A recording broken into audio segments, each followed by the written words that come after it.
네, 정치 맛집 오늘 함께해 주실 세 분 소개해드리겠습니다. 서영주 전 민주당 상근 부대변인 어서 오십시오. 네, 안녕하십니까. 김종혁 전 국민의힘 최고위원 어서 오십시오. 안녕하세요. 박원석 전 정의당 의원 어서 오십시오. 네, 안녕하십니까. 김 최고위원님은 좀 오랜만에 나오셨습니다. 네, 뭐 제가 뭐 개인적인 일로 해외 다녀왔어요. 갔다 오시니까 자리가 바뀌었죠. 여야가 바뀌었네. 예. 격세지감. 어떻게 할만하십니까 야당? 야당 한지 별로 얼마 안 돼갖고 좀 지켜봐야 되겠습니다. 그렇습니까? 원래 당내에서도 야당이었어요. 근데 야당 체질인가 봐. 요즘에 야당이 야당답지가 못해서. 뭐 답습니까 그럼? 그냥 뭐 모르겠어요. 제가 좀 뭐 심하게 얘기할 수는 없고 여전히 그냥 심하게 말씀 잘 하시잖아요. 뭐 하긴 하는데 그래도 이제 김정은 선배가 저쪽에 야당으로 또 시작하시니까 여당 됐으면 좀 야당답게 좀 매섭게 좀 제대로 좀 하셨으면 좋겠다. 매섭게 알았어. 매섭게. 알겠습니다. 예, 오늘 뭐 그 얘기는 언급은 하고 넘어가. 윤석열 씨 체포영장 신청된 거 어떻게 보세요? 당연히 했어야죠. 그러니까 빠르죠, 근데 속도는? 속도도 빠르고요. 당연히 해야 될 부분도 있고요. 국민들이 속이 터져요. 그 내란 우두머리가 계속해서 그 버젓이 활보고 다닌다는 자체, 재판은 임하는 태도. 정말 국민들이 체포영장, 구속영장을 발부할 수 있다면 벌써 있을 겁니다. 그렇기 때문에 특검이 제대로 좀 체포영장 발부를 한 건 맞고 사실 보면은 경찰에서 2번 소환 조사했고요. 특검에서도 2번 얘기를 했는데 거기에 나오지 않겠다고 의사를 밝혔어요. 그러면 당연히 체포영장을 통해서 수사를 신속하게 그리고 정확하게 하려면 뭐 발표할 수밖에 없다. 근데 저는 이해가 안 되는 게 무슨 배짱으로 저러는지 모르겠어요. 그러니까 본인이 수사를 해봤잖아요. 그럼 지금 상황에서 저렇게 거듭 출석에 불응하고 앞으로도 안 나가겠다라고 하면 당연히 그 다음 수순이 예상이 되지 않습니까? 강제 수사에 들어온다는 거를. 그걸 모르지 않을 텐데 저러는 이유가 도대체 뭘까? 저 사람이 무슨 의도를 가지고 저럴까? 아니면은 아무 의도 없이 아무 생각 의도 없이 없는 것 같은데요. 그냥 뻗대고 버티고 이러는 걸까? 근데 정말 그냥 뻗대고 버틴다면은 참 저는 답답한 일이네요. 좀 됐는데요. 그분의 의도를 의심하지 않은 지가 좀 됐습니다. 그냥 아니 그렇긴 한데 큰 틀에서는. 근데 이제 다른 것도 아니고 수사인데 본인이 뭐 경험해보고 본인도 사람 많이 잡아봤잖아요. 그런 식으로. 근데 아무리 전직 대통령일지언정 지금 탄핵을 당한 상황에서 저러면은 뭐 오히려 더 수사의 강도만 높아진다는 걸 모르나요? 뭐 그렇습니다. 뭐 말씀. 글쎄요, 뭐 하여튼 국민들 입장에서는 그 재판을 받으러 갈 때 뭐 사람들이 모여서 뭐 윤석열 대통령을 외치는 그런 모습들, 그다음에 본인이 또 이렇게 그 경호원들에 둘러싸여 들어가는 모습들을 보면서 그게 상당히 거부감을 주는 건 뭐 분명할 것 같아요. 그리고 아까 이제 뭐 박 의원 얘기하신 그게 도대체 상식적으로 말이 되느냐? 왜 그런 행동을 하느냐? 그 거부감을 주는 행동, 뭐 나는 출석 안 하겠다라는 발언들, 그 저는 글쎄 좀 자포자기 상황 아닌가라는 생각은 들어요. 왜냐하면 뭐 빠져나갈 길이 별로 없으니까 거기서는 현실을 부정하는 수밖에 없다. 그리고 뭐 기왕 어차피 현실을 뭐 부정하는 거 이것도 부정하고 저것도 부정하고 그냥 그런 의식 부조가 아닐까 하는 생각은 들어요. 심리적으로 좀 한마디만 덧붙이면 대부분 지금 윤석열이 보이는 태도는 허세예요. 허세. 본인이 특검도 해봤고 법에 대해서 모르는 바가 아니고 성실하게 조사에 임해야만 볼썽사나운 꼴을 안 당할 텐데 이렇게 말도 안 되는 행동들과 태도를 보이는 건 무서운 겁니다. 지금 굉장히 그 내면적으로는 겁을 많이 먹은 상태일 것이다. 그렇게 보입니다. 뭐 표정을 보면 겁먹은 건 또 아닌 것 같았어요. 뭐 일부러 이제 겉으로는 허세를 부리는 것들이 허세가 셀수록 안은요 지금 그렇습니까? 덜덜덜 할 겁니다. 그 김채고 오랜만에 모셨으니까 한동훈 전 대표는 나옵니까 안 나옵니까 전당대? 아니 그 아직까지 결정한 게 아닌 것 아직도 같고요. 아직도 50대 50인가요? 50대 50이라는 게 뭐 어떻게 글쎄 뭐 수치로 어떻게 그럼 전망하십니까? 그건 측근으로서 상황 진행을 좀 봐야 될 것 같아요. 저도 사실 잘 모르겠거든요. 그래요? 저도 뭐라고 만약에 조언을 하라고 한다면 조언을 하라면 뭐라고 하시겠어요? 그러니까 지금 이 상황에서 뭐라고 해야 될지 잘 모르겠어요. 조금 더 봐야 될 것 같아요. 왜냐하면 당 내에서 이 지금 그 내란 특검이 이제 시작됐잖아요. 그러니까 여기서 진행되는 그 속도, 그다음에 여기에 관련자들에 대한 어떤 소환이라든가 뭐 이런 것들도 영향을 미칠 것 같아요. 이런 것도 영향을 미칠 것 같고 당 내에서 예를 들면 다른 우리가 이번에 이제 송원석 원내대표가 다시 뽑혀서 이거 다시 도루 친윤당이냐 뭐 이런 거부감들이 있잖아요. 이런 것들에 대한 그런 분위기는 또 어떻게 갈 것인지 뭐 등등이 모두가 다 연관이 있어서 뭐 내부에서도 제가 얘기 들어보니 뭐 다른 사람들도 뭐 나가야 된다는 사람도 있고 나가지 말라는 사람들도 있고 뭐 그렇더라고요. 근데 그보다 국민의힘 전당대회 시점이 좀 불확실한 거 아닌가요? 지금 8말 9초 열리긴 열리나요? 아니 지금 8말 9초라고 일단 얘기를 해놨는데 결정된 건 없고 특검 수사가 본격화되면 세 군데 다 특검에서 지금 국민의힘의 의원들, 뭐 전현직 의원들 소환 가능성이 굉장히 높아요. 관련자들이 자칫하면 이게 이제 당이 쑥대밭이 될 수도 있는 상황인데 그렇습니다. 그 상황에서 전당대회를 한다는 게 사실은 전당대회가 딱 주목을 받아야 되는데 전당대회가 주목을 못 받죠. 그러면 좀 미루자 이런 얘기가 나올 수도 있을 것 같고 전당대회를 할 여력이 안 될 수도 있을 것 같아요. 그래서 굉장히 가변적이에요. 뭐 그런 것까지 포함해서 지금 고민을 하고 있는 게 아닌가 싶은데 뭐 비단 한동훈 전 대표뿐만이 아니라 다 마찬가지죠. 거기 전당대회 출마 생각이 있는 사람들. 김문수 후보는 뭐 나올 것 같이 많이들 말씀하시대요. 뭐 실질적으로 지방 같은 경우 대구나 경북 지역에서는 뭐 그 지지 조직 같은 것들이 만들어지고 있다 이런 얘기도 있고 또 어제 경북의 한 의원 그 제가 인터뷰를 했는데 그분은 또 김문수 후보도 나오면 안 된다 그러고요. 그러니까 아주 의견들이 그냥 각양각색인 것 같습니다. 그러니까 자기 이해관계에 따라서. 뭐 박 의원이 얘기했듯이 전당대회가 가능할 것이냐에 대해서조차 그것도 사실은 불투명해요. 그래서 뭐 근데 어느 시점에 전당대회가 열리든 누가 출마하든 이대로라면 이제 혁신 없는 전당대회가 될 텐데 그게 과연 지금 국민의힘의 상황을 바꿀 수 있을까? 국민의힘 내부에서 어떻게 생각할지 모르지만 밖에서 보기엔 굉장히 회의적이거든요. 그런데다가 송원석 신임 원내대표가 혁신이 구성을 얘기했는데 그것도 유야무야 되는 것 같아요. 흐지부지 되는 것 같고. 그러면 6월 30일 날 김용태 비대위원장 임기가 끝나면 그럼 예상컨대 본인이 겸임을 하든가 아니면 다른 비대위를 구성하게 될 텐데 혁신하고는 좀 거리가 멀 것 같아요. 지금 송원석 원내대표가 하는 걸 보면 인사도 그렇고. 그러면 또 이제 뭐 관성적으로 그냥 이렇게 하다가 전당대회 열고 또 특검 가동돼 가지고 관련자 소환되면 이게 야당 탄압이다 이렇게 주장하고 그러니까 우리 안으로 뭉치자 그러잖아요 원래. 이 밖에서 외부에서도 외력이 작용하면 안에서 다른 건 다 유보하고 뭉치자 이렇게 되잖아요. 그러면 결국 제일 좋은 건 지금의 기득권들 아닙니까? 그렇게 갈 것 같아요 느낌에. 저도 그 박 의원님 말씀이 뭐 대략 이 벌어지는 상황에 대한 교과서적인 전망 아닌가 싶은데요. 동의하시죠? 아니요. 근데 이제 물리적으로 따지면 전당대회가 물리적으로 열리기 쉽지 않을 거는 같아요. 제가 계산해 보니까. 김용태 비대위원장 6월 30일까지 마무리하면 7월 1일부로 송원석 원내대표가 이제 그 말하자면 대표 역할을 같이 하잖아요. 그러면은 비대위 구성을 해야만 전당대회에 대한 준비를 할 거 아닙니까? 최소한 지도부에서 전준위를 준비하고 그 일정을 얘기해서 의결을 해야 되잖아요. 통상 전당대회가 45일 정도 잡습니다. 기일을. 그러면 7월 1일 시작해서 보름 정도 비대위를 구성하고 여러 가지 전준위를 구성한다고 했을 때 45일 역산을 하면 정기국회 예산국회에 들어가서 전당대회를 해야 되기 때문에 이게 물리적 가능할까? 거기에다 플러스 특검이에요.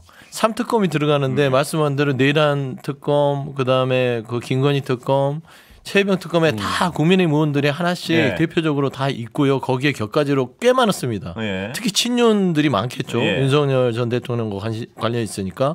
그러면 혼란스러워서 전당대회를 치를 수 있을지에 대해서는 저는 좀 미온적이라고 봐요. 그런 전망이라면 아까 박 의원님 말씀하신 그 전망에 동의하시는 네, 그렇습니다. 저도 계속해서 그런 얘기를 했기 때문에 사실상 국민의힘은 이제는 정상적인 전당대회가 비대위 같은 것이고 비대위가 그냥 정상적인 지도부 구성인 것 같아요. 동의 못하시는 부분은 어느 부분입니까 여기서? 아니요, 뭐 그 앞으로 진행이 어떻게 될지는 사실 뭐 누구도 예측하기가 쉽지가 않아요. 그래서 비대위를 다시 구성할 것이다. 뭐 그런 얘기가 있어요. 근데 그것도 뭐 맞는 얘기인데 그럼 비대위 체제로 내년에 지방선거를 치를 거냐 그것도 말은 안 되잖아요. 네. 그러니까 사실은 뭐 선택지가 별로 없습니다. 비대위를 만들어서 그럼 12월까지 뭐 간다? 12월까지 간 다음에 거기서 다 그때 당 대표를 다시 뽑는다. 근데 뭐 6월달에 지방선거 있는데 그 어떤 사람에게 그 짐을 다 씌울 것이냐, 뭐 등등 선택지가 별로 없기 때문에 뭐 이것을 어떻게 돌파해 나갈지는 저도 잘 모르겠어요. 그래서 우리가 지금 뭐 여러 가지 추정하고 있는 것들이 맞을 것이냐. 좀 다를 것 같아요. 근데 이게 이제 정치적인 정당사들을 보면 혁신형 비대위라면 가능합니다. 그러니까 혁신과 같이 비대위를 구성해서 내년 지방선거를 치른다. 당을 완전히 체질을 바꾸면서 국민들 눈높이에 맞는 당으로 바꾸면서 가면은 12월 특검까지 대비하고 12월 이후에 혁신된 당에서 지방선거 공천을 하는 방식으로 가면 가능할 거는 같아요. 근데 지금 봐서는 전당대회를 한다는 게 억지로 막 그 구겨 넣어서 하는 전당대회 느낌이 있어서 뭔가 당 자체가 국민의힘이 야당으로서 5대 혁신안도 제대로 정리가 안 된 마당에 전당대회는 뭐 할 거예요. 그런 고민들이 분명히 존재할 것 같습니다. 선출되지 않은 비대위가 공천권을 행사하는 것이 그게 가능할지 여부가 있고요. 저번에 한동훈 전 대표도 하셨잖아요. 비대위원장의 이름으로 비대위원장의 그 얼굴, 그러니까 쉽게 얘기하면 지방선거를 치를 얼굴이 필요하잖아요. 그게 비대위원장 그런 것을 감당할 만한 비대위원장이 있을 것인가? 그것도 사실은 쉽지는 않죠. 참 갑갑하네요. 갑갑해요. 홍준표 전 대구시장의 말이 저는 가장 요즘에는 정확하다고 봅니다. 그러니까 국민의힘 말아먹은 사람들은 그 물론 이제 두 사람 윤석열, 한동훈도 있지만 그 지금 구주류인 친윤들이 다 말아먹었다. 여기 싹 걷어내야 된다. 그러지 않고서는 전당대회가 의미가 없을 거예요. 많은 얘기인데 그게 이제 쉽지가 않은 게 지금 국민의힘의 답답한 현실인 거죠. 결국 그 사람들이 여전히 당의 기득권이고 또 다수파고 그러다 보니까는 김용태 비대위원장이 얘기했던 5대 혁신안이라는 게 어떻게 보면은 가장 기본적인 지금 상황에서 국민의힘이 취해야 될 그런 이제 개혁의 조치임에 스탠스임에도 불구하고 그 조차 그냥 유야무야 해버리잖아요. 지금 상황에서는 답이 없는 상태에 비슷한 것 같아요. 결국에 좀 시간이 필요하고 아직 바닥을 덜 본 것 같다. 바닥 봤는데 아직 지하실 구경을 덜 한 것 같다. 제가 보기에는 내년 지방선거에 지하실 구경하고 나서 그때야 뭔가 좀 달라지지 않을까. 변화가 있을 것이다. 아니 뭐 내년 지방선거가 지금 전망으로 보면 뭐 굉장히 어렵고 힘든 건 사실이지만 그렇다고 해서 이게 뭐 민주당이 일방적으로 지방선거에서 이길 것이다라고 지금 얘기하는 것도 너무 섣불러요. 그러니까 그거는 정치 상황은 어떻게 변할지도 모르는 것이고. 민주당이 이길지 모르겠는데 국민의힘이 대표할 것 같아요. 그러니까 맞는 얘기예요. 그 말이지. 민주당이 이길 거라고 얘기한 게 아니라 국민의힘이 이길 가능성이 굉장히 희박하다고 얘기한 거예요. 아, 그렇죠. 참 그거는 사실 정치적인 변수가 너무 많아서 뭐 지금 이제 출범 막 했잖아요. 민주당 정권이 막 출범을 했고 거기서 뭐 허니문 기간 뭐 짧은 기대감 같은 것들이 막 있으니까 증시도 올라가고 그럴 텐데 그렇다고 해서 이것이 뭐 계속될지. 그럼 그 얘기 좀 약간 여쭤볼게요. 기다려봐야죠. 야당에서 보시기엔 이재명 대통령의 통치 이주인가요 지금? 어떻게 보세요? 아니 뭐 인사 예를 들면 어제 같은 경우 뭐 장관들 11명인가 발표를 했는데 전체적으로 과거보다는 좀 달라진 면이 있어서 저는 좋게 봤어요. 물론 문제점들도 있어요. 그러니까 대표적인 게 그 배경훈 과기정통부 장관이라든가 그다음에 어디야 저 네이버 한성숙인가 한성숙 네이버 저 고문 이런 분들 기업인들 과거에 뭐 진대대 장관처럼 노무현 정부 때 이렇게 기업인들을 통해서 그 경제 위기를 극복해 나가는 측면들이 있었는데 문재인 정부 때는 그런 게 없었던 것 같아요. 뭐 윤석열 대통령 때도 뭐 눈에 띄는 그런 인사는 없었던 것 같은데 뭐 그렇게 실물 경제를 담당했던 사람들을 그 더구나 기업인들을 그렇게 갖다 쓰는 거는 사실은 민주당의 어떤 지금까지 주장해왔던 일반적인 우리가 알고 있는 반기업적인 정서가 있다라는 민주당으로서는 쉽지 않은 선택이었을 것 같다라는 생각이 들어서 뭐 그런 부분들은 높이 평가하고요. 그다음에 우리 송미령인가요? 영이요. 송미령 농림부 장관에 대해서는 저는 뭐 그거는 그냥 구색 맞추기다라는 생각이 들어요. 그리고 어떻게 보면 또 이분이 이제 그 국무회의에 참석해서 당시 이제 비상계엄 통과할 때 국무회의에 참석했는데 얘기 들어보니까 나중에 그 검찰 수사에 가서 그 있었던 내용들을 다 그 진술을 했던 걸로 그렇게 알고 있습니다. 그러니까 그런 거에 대한 일종의 어떤 그 고마움의 표시일 수도 있는데 그런데 그 송미령 장관이 그동안 주장해왔던 것들 농망사법이라고 주장해왔잖아요. 그러니까 완전히 가치와 철학이 다른데 그런 오퍼가 왔으면 저는 송미령 장관이 대단히 감사하지만 저는 그동안에 주장해온 게 달라서 저는 이거는 받을 수가 없습니다. 뭐 이렇게 얘기하는 것이 오히려 더 정상적이었다고 생각을 해요. 자기 밑에 있는 공무원들한테 그 이전까지는 야 이거 절대로 양곡법 같은 거 통과시킬 수 없다라고 이렇게 얘기하다가 이제 바뀌었으니까 다시 바꿉시다. 이렇게 얘기하면 밑에 있는 공무원들은 공무원들이야 정무직 그 장관이나 대통령이나 뭐 국민이 뽑은 사람들이 지시하는 대로 움직이니까 하겠습니다라고 얘기했지만 우리 장관은 도대체 뭐 하는 사람이야 이런 생각 안 들겠습니까? 그 저는 제가 보기에 영이 쓸까? 그런 생각은 들어요. 어떻게 보십니까? 저는 뭐 인사에 있어서는 경험 안정을 중시하면서도 변화가 필요한 영역에 있어서는 확실한 메시지를 주고 있는 것 같아요. 대표적으로 이제 노동부 장관 후보자라든지 국방부 장관 후보자라든지 전혀 이거는 기존에 없었던 새로움이잖아요. 때문에 굉장히 좀 높은 점수를 주고 싶고요. 또 송미령 그 농림식품부 장관을 남긴 것도 어떻게 보면 이제 통합의 메시지를 주기에 충분하다라는 생각이 들고 국정 전반에 있어서 이제 막 시작이고 인수위도 없이 출범한 것 치고는 속도감도 굉장히 있고 그리고 안정적이다. 확실히 이제 이재명 대통령이 경험이 많다 보니까 저는 G7 회의에 참석하기로 한 결정도 나토 회의에 안 가기로 한 결정도 잘했다고 생각합니다. 굉장히 실용적 관점에서 결정을 했다고 보고요. 다만 이제 도전은 결국에 이제 경제 문제일 겁니다. 지금 이제 추경으로 급한 불을 끄겠다고 하고는 있지만은 좀 구조적으로 우리 경제의 어떤 체질, 뭐 구조 이런 것들을 좀 바꿔야 되는 과제가 있는 데다가 지금 굉장히 경기가 안 좋잖아요. 근데 이게 한 번에 민생지원금으로 해결될 문제가 아니거든요.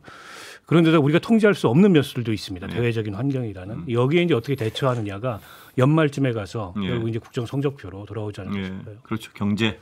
문제는 경제다. 문제는 당연히 경제죠. 근데 이제 그 이번 인사에서 저는 이재명 정부를 관통하는 한 단어가 나왔다고 봅니다. 뭡니까? 실용이죠. 실용. 그러니까 어떤 그 관행적인 정치, 개인적인 친분에 연연하지 않고 국정 철학을 좀 구체적으로 실행할 수 있는 사람들을 앉혔다. 예를 들면 기업인 출신들을 과기부나 중기벤처를 통해서 AI에 집중하겠다는 국정과제가 뚜렷하고요. 고용노동부 장관도 현장 노동자, 민주노총 간부를 앉힘으로써 기업가의 장관들도 앉혔지만 또 노동 부분에 있어서도 현장의 목소리를 반영할 수 있는 인선에서 기업과 노동의 노사정의 균형을 또 맞췄다는 점. 그다음에 민간 출신 64년 만에 국방부 장관을 앉히면서 새로운 어떤 그 장관의 스타일을 만들었고요. 사실상 저는 송미령 그 농림부 장관 유임한 것들을 물론 이제 좀 논란과 여러 가지 당내 이견들이 있긴 한데 그럼에도 불구하고 이재명 대통령이 잘 선택하신 게 두 마리 토끼를 다 잡은 것 같아요. 첫 번째는 차별하지 않겠다. 지난 정부에서 어떤 주요 지책을 맡겼다 하더라도 능력이 있거나 필요하다면 쓴다. 그러니까 열심히 일해라 이거거든요. 그러니까 공직자는 국민에 대한 봉사자지 그 정권에 따라서 정치적 이념이 필요 없다. 그러니까 그런 의미를 하나 둔 것이고 저는 개인적으로는 두 번째 7월에 있을 이제 관세 협상 관련해서 지금 트럼프가 농산물 수입 개방을 강력하게 지금 압박하고 있습니다.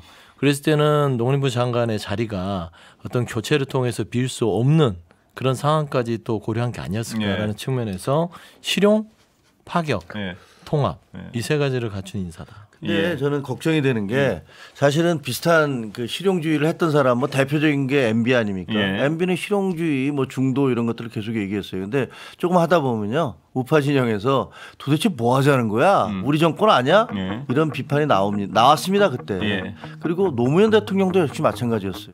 예, 김치각가 하시던 말씀. 예. 그러니까 뭐 실용주의 좋은데 저는 방향 그렇게 가는 게 맞다고 생각을 해요. 하지만 그 전례를 보면 아까 말씀드린 대로 MB의 실용주의를 계속 밀고 나갔더니 당장 우파 진영에서 뭐 우리 정권 아니야 뭐 하고 있는 거야 이런 비판이 나왔고 바로 그 전에는 노무현 대통령도 비슷한 일들을 했어요. 한미 FTA 찬성하고 이라크 파병하고 그러면서 경제에 관한 한 진보가 만든 적이 없는 것 같더라 라면서 여러 가지 그 실용적인 정책을 폈어요. 그랬더니 뭐 내부에서 얼마나 노무현 대통령 비판했었습니까. 그런 일들이 생겨난다고요.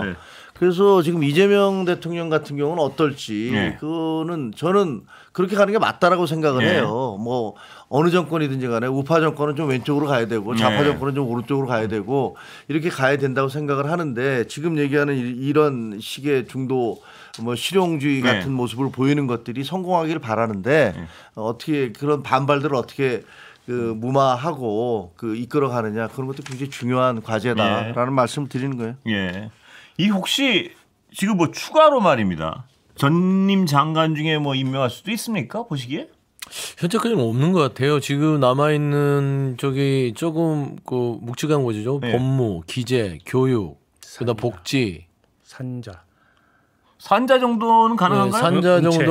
산자 정도는 가능할 것 같아요. 문체는 가능하지 않을 것 같고 딱 봐도. 문체는 안 되고요. 산자 한 자리가 좀 산자 되겠군요. 정도는 뭐 그냥 갈 수는 있을 것 같아요. 근데 제가 봐서는 그 지금 현재 인사의 흐름 보면 민정수석 부분은 좀 잠깐 뭐 오게 튀었지만 나머지의 전체적인 방향은요. 아주 무난하게 가고 있다. 이번에 근데 이제 뭐 검증이 아직 시작 안 됐으니까 또 청문회 전국이 열리고 국회 언론의 검증이 시작되면 또 달라질 수도 있어요. 물론 사전에 그런 것들 충분히 걸렀을 거라고 봅니다만 민정수석 사례로 봤을 때 이게 인수위 없이 출범한 정부 초기이다 보니까 채 거르지 못한 그런 이제 자질 도덕성 논란이 있을 수 있거든요. 뭐 지켜보되 어쨌든 그게 이제 국민 눈높이나 여론에 비추어서 도저히 이거는 밀고 갈 수 없는 거다 이러면 빨리빨리 결정을 해야 됩니다.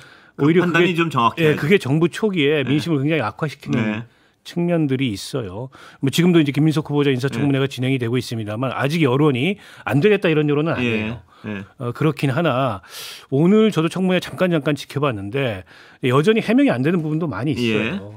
끝나고 나서 청문회 끝나고 나서 여론을 좀 살피긴 하겠습니다만 저는 염두에 둬야 될 게 그 장관들 지금 11명 임명했고 앞으로도 이제 8명 더 임명해야 되는데 아무리 여당이 절대다수 의석을 갖고 있다 하더라도 민심이나 여론을 굉장히 의식하고 두려워해야 됩니다. 역대 장관들이 뭐 의석수가 부족해서 다 낙마하고 이런 게 아니에요. 결국에는 민심이나 여론 때문에 낙마한 거거든요.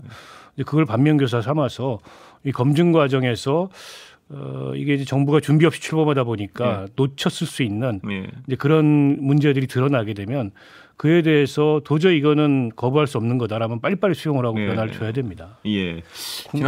국민의힘 입장에서 상당히 좀 걱정되는 거는 거의 이제 언급은 안 되고 있지만 해수부 장관이에요. 전재수 장관 같은 경우는 전재수 의원 같은 경우는 부산에서 전멸을 할 때 지금 살아남았잖아요. 굉장히 개인적으로 그 튼튼한 지역 그 관리를 해왔고 또 여러 가지 평이 좋단 말이에요. 근데 이분은 해수부 장관을 시켰어.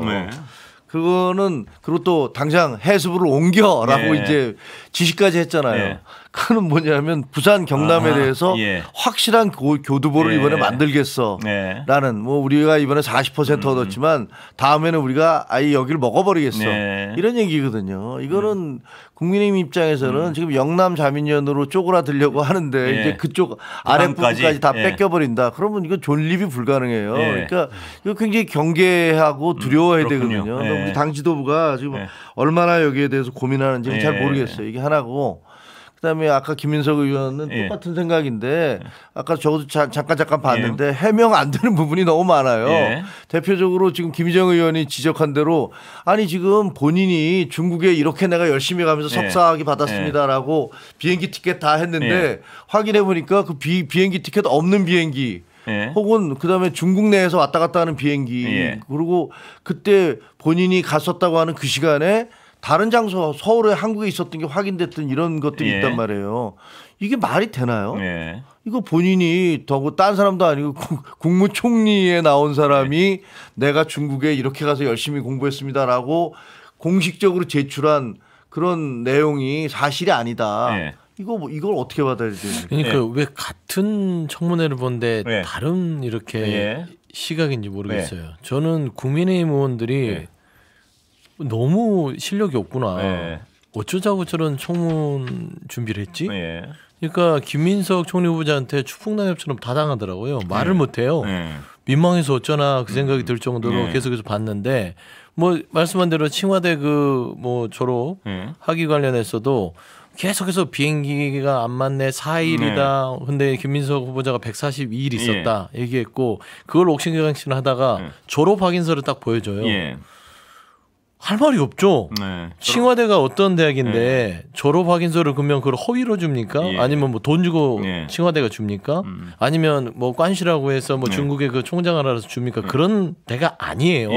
그러면 이미 그게 존재하면 그거를 부정할 수 있는 논리를 가지고 와서 후보자를 공격해야지 4일이네 143일이다 뭐 비행기 편이 틀렸다 이런 것들은 의미가 없어요. 설사 그게 틀렸다 하더라도 칭화대 학위 자체가 사실이고 진위가 명확하면 그건 따질 수도 없는 겁니다. 그래서 저는 실력이 맹탕이다. 그다음에 주진우 의원 뭐가 대단히 많이 준비한 줄 알았더니 실력이 맹탕이란 말씀 국민의힘 실력이 맹탕이란 그렇죠. 국민의힘의 이 청문위원들 정말 공부 많이 해야 되겠고 야당 아무나 하는 거 아니에요. 그래서 오늘 김문석 총리 후보자가 야 야당 복이 있구나 그런 생각을 좀 하게 됐는데요.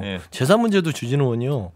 이게 뭐 국민들이 봤을 때 그냥 주진우 의원이 어버버하는 수준이에요. 김민석 후보자가 조목조목 이 돈은 이렇게 썼고요. 이렇게 썼고요. 다 설명을 하고 나서 안 되니까 그러면은 경조사 없었던 1억 1,500만 원 동아일보 기사에 나왔던 이건 어떻게 한 겁니까? 이게 가능합니까? 했더니 제가 대출을 받았습니다. 정확하게 1억 8천을 받았고요.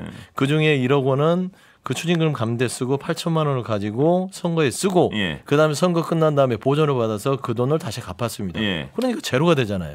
그런 것까지를 다 모르면서 그냥 공격을 하는 거예요. 저는 그런 부분에 있어서는 오늘 국무총리 청문회 1회차인데 더 나올 게 없더라. 아니 지금 이제 뭐 서영주 소장 입장에서야 당연히 그게 다 이해가 되고 납득이 되겠지만 뭐 지켜보는 국민들이 다 그럴까. 특히나 그 세비 5억 1천만 원을 제외한 6억의 그 출처에 대해서 뭐 경조사 출판 기념회 이렇게 얘기를 했는데 그건 이제 본인의 주장이지 증명되는 건 아니에요. 그런데다가 그거를 뭐 그때 그 들어오는 대로 썼지 현금을 쌓아두고 쓴 적이 없다 이렇게 얘기를 하나 두 번 출판 기념회에서 2억 5천을 벌었어요. 그럼 현금을 쌓아둔 겁니다. 그렇잖아요. 출판 기념회를 10번 한 게 아니잖아요. 그런데다가 그 뭐 생활비로 처갓집에서 뭐 받은 거를 합쳐보니까 2억이더라. 이것도 보기에 따라서 굉장히 논란이 될 수 있는 부분이 이거 명백한 증여거든요. 사실 이게 일반인들이 이런 거 하면은 나중에 증여세 다 추징될 수도 있어요. 근데 그렇게 이제 떳떳하게 얘기할 문제인가 싶고. 저 부분은 어떻습니까? 박 의원님 말씀하신 그런 지적도 공감하시는 분이 굉장히 많을 것 같아요. 정서적으로는요. 그 어떤 사람들도 있냐면 박지원 의원이 옹호했나요? 재산 2억인데 국회의원 몇 년하고 재산 2억이면 삶의 기본적으로 살아온 태도가 깨끗한 거다. 이 어떤 정서적으로 나가서는 그 부분은 그래서 그냥 넘어가고 있는 거죠. 그래서 여론이 그렇게 축제는 안 했구나. 악화되고 있는 건데 어쨌든 수입과 지출이 그렇게 투명하지는 않다. 근데 그런 점에 대해서는 본인이 약간 겸허해야 됩니다. 근데 이제 그런 겸허한 모습이 좀 별로 없으니까. 야당에서도 아까 이제 서영주 그 소장 얘기가 맞아요. 야당이 별로 실력이 없어요. 그리고 주진우 의원 이외에는 청문위원들 중에 제대로 이 문제에 대해 질의하는 사람도 별로 없습니다. 거기도 야당이에요. 저는 지금 국민의힘만 야당이에요. 저는 이제 뭐 그렇죠. 저도 이제 포괄적으로 야당이겠죠. 그러니까 제가 여기서 지칭하는 야당은 국민의힘이에요. 근데 그렇다 하더라도 어쨌든 뭐 정치 이거 하고 말 거 아닌데 김민석 후보자 같은 경우에도 그런데다가 현 정부의 첫 인사로 이제 상징성이 있고 이제 국정을 통할하는 총리 위치에 있기 때문에 앞으로 야당을 계속 만나야 돼요. 그런 점까지 감안을 해서 조금은 국민들이 납득하지 못하는 대목이 있을 수 있는 거에 대해서 본인이 이해하고 이게 이제 통상의 그런 통례에 비추어서 자기 연배에 비추어서 뭐 과한 건 없다. 네. 보기에 따라서 그렇지 않을 수 있습니다. 출판 기념회 2번에 2억 5천 과해요. 그게 어떻게 과하지 않습니까? 보통 얼마나 합니까? 출판기에 하면 사람마다 다른데요. 2억 5천이 결코 과하지 않은 금액이 아닙니다. 잘 나가는 의원들은 얼마나 받습니까? 진짜로 저 몰라서 여쭤보는 겁니다. 얼마나 나오나요?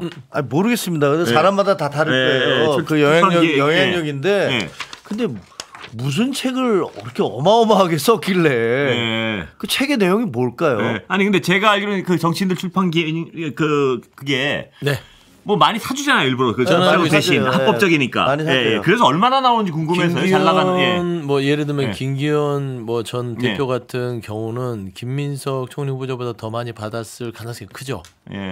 뭐 주호영 의원도 그랬을 가능성이 크고 이제 뭐 출판기념회라는 게 선거를 앞두고 이게 선거 자금 마련용으로 많이 하지 않습니까? 저도 그렇게 알고 있었어요. 그렇습니다. 그래서 주진우 의원 예를 오늘 들을게요. 출판기념회를 왜 선거에 이르러서 했느냐. 그 권력이 있으니까 돈 거두려고 하는 거 아니에요. 그런 어처구니없는 초보적 질문을 하는 거예요. 왜 권력이 없고 평상시에 출판기념회를 하지. 그런 질문을 하고 있으니 제가 실력이 맹탕하게 하는 것이고 제가 뭐 밝힐 수 없으나 제가 아는 몇몇 정치인들은 출판기념회 하면 한 3억에서 뭐 2억에서 3억 정도의 수익을 거두는 사람들이 있습니다. 평균적으로 그 정도 2억 정도의 어떤 출판기념회 어떤 자금들을 거두는 것으로 알고 있는데 물론 이제 정치인의 정치력에 따라서 달라요. 그만큼 어떤 인적 네트워크가 많으면 그런 부분들이 많이 들어오는 것이고 그리고 책의 내용과는 무관하잖아요. 아시다시피 그냥 그 책의 내용을 보러 온 게 아니라 그 사람한테 말하자면 축하 아니면 어떤 도움. 저도 그 출판기념회 정치인들 낸 책을 한 뭐 중간에 이렇게 시간이 아까워서 중간만 펴서 봤는데 그 책에 그 중간에 딱 펴서 본 내용에 따르면 성인이에요, 성인. 그래서 이게 그 여야가 정치개혁 얘기하면 특히 이제 1순위로 얘기하는 게 이 출판기념회 없애자 뭐 이런 거예요. 말만 그렇게 하고 안 없애고 관행적으로 반복되는데 떳떳한 거 아니거든요. 마치 이게 그 통념에 비추어서 그리고 다른 어떤 일반적인 사례에 비추어서 문제될 게 없다고 얘기하는 것 자체가 문제예요. 2억 5천이면은요. 웬만한 우리나라의 소득 최상위층의 1년 연봉 이상이 됩니다. 근데 그거 뭐 별 문제가 없다는 식으로 얘기하면 그게 어떻게 문제가 없는 거겠어요. 때문에 그런 데 있어서 좀 겸허하라는 얘기입니다. 제 얘기는. 이거 뭐 그러면 뭐 다를 게 뭐가 있어요. 박의원님 말씀은 정치인들 사이에서 일상적인 일일 수 있지만 정치인들 사이에서도 그 정도가 일상적이지 않아요. 그래요?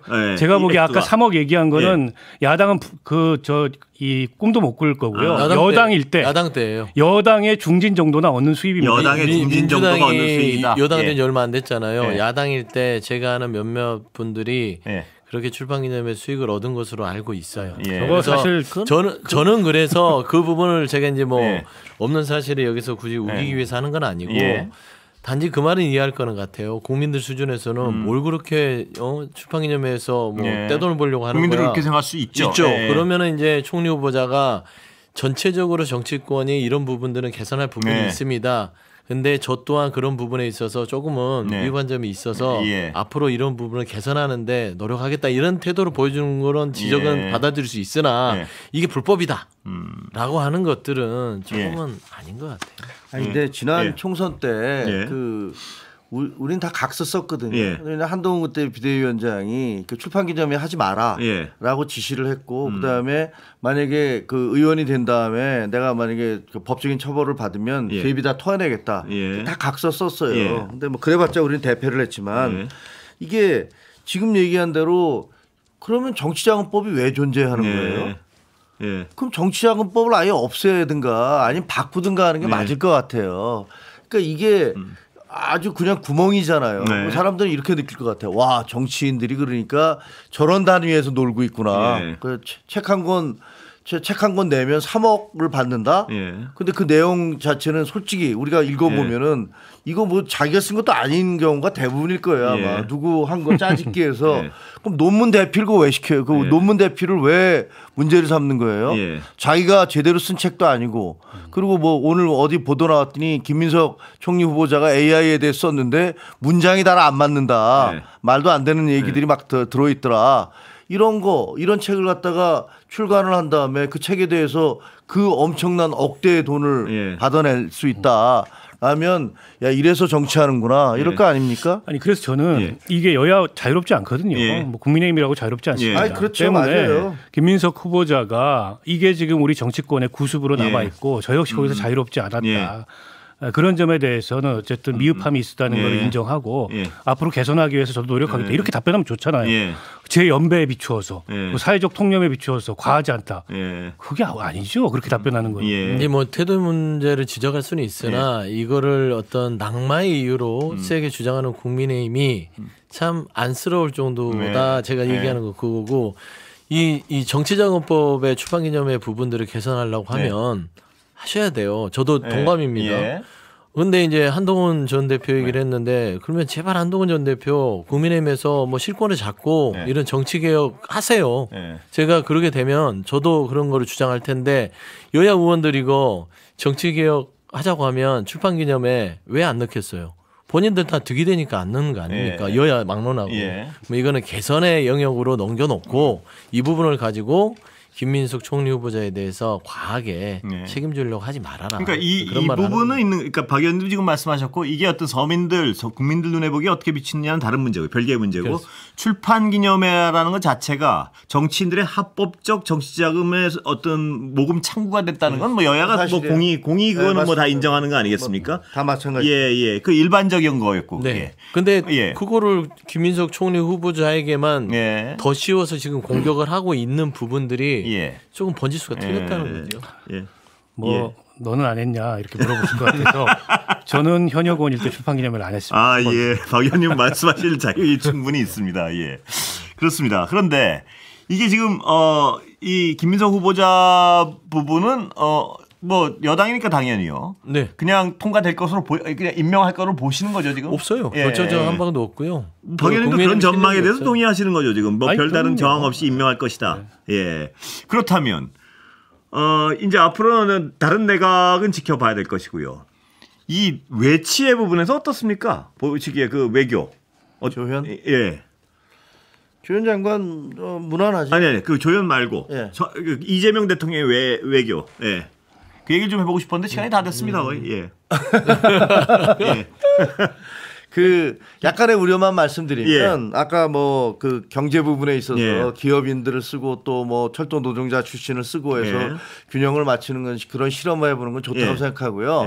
근데 지금 외교 부분에 있어서는 그 통일부 장관 그 정동영 장관이나 이종석 그 국정원장이 거의 색깔이 비슷하세요. 그래서 그거는 조금 걱정이 되더라고요. 두 사람이 다 똑같은 얘기를 할 텐데 조금 서로 이제 다른 생각들을 주고받을 수 있었으면 좋았겠다라는 생각이 듭니다. 마지막으로 일부러 야당에 마이크 드렸습니다. 고맙습니다. 여기까지 듣겠습니다. 감사합니다. 네, 감사합니다. 김정혁, 서영주, 박원석 세 분이었습니다.